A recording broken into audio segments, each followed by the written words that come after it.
दोस्तों इस वीडियो में मैं आपको बताऊंगा कि Realme C2 का लाउड स्पीकर किस तरह तब्दील करेंगे। तो दोस्तों सबसे पहले इसके सिम ट्रे को निकाल लें। सिम ट्रे निकालने के बाद इसका जो बैक ढक्कन है वो खोल लें। इसको सिम ट्रे की जगह से ही खोलना है क्योंकि वो जगह नरम होती है। अगर आपको नाखून बड़े हैं तो उससे खोल लें या किसी चिमटे वगैरह से खोल लें। उसको खोलने के बाद इसके पेच खोल दे।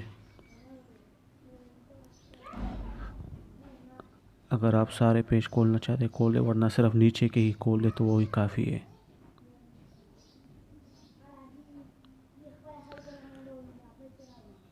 ध्यान रखना है कि पेच सही तरह से सारे खोलने हैं। पेच खोलने के बाद इसका जो नीचे वाला ढक्कन है इसमें ही लाउड स्पीकर होता है वो खोल दे। अगर मार्केट में आपको पूरा ये ढक्कन नहीं मिलता है तो वो तब्दील कर दे, या इसका स्पीकर जो है लाउड स्पीकर वो निकाल के तब्दील कर दे। अब हम इसमें दूसरा लगाएंगे।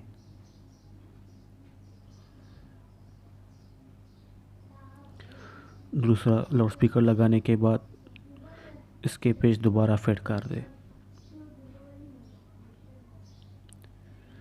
ध्यान रखना है कि जो पेच निकाले थे वही लगाने हैं, दूसरे अगर लगाओगे अगर थोड़े से बड़े हुए तो वो स्क्रीन को स्क्रीन में चले जाएंगे, उसमें या दाग बन जाएगा या उसे तोड़ देगा।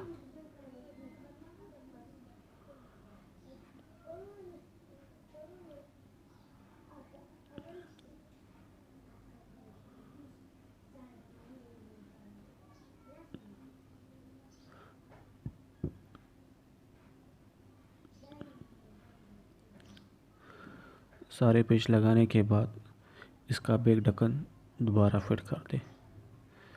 कैमरे की जगह कैमरे को रखकर ये बिल्कुल सीधा आ जाएगा। और इसको थोड़ा सा ज़ोर दे के इसको फिट कर दे, ज़्यादा ज़ोर नहीं देना है, इससे स्क्रीन टूट जाएगा। और इसमें सिम ट्रे दोबारा लगा दे। तो दोस्तों वीडियो देखने का शुक्रिया।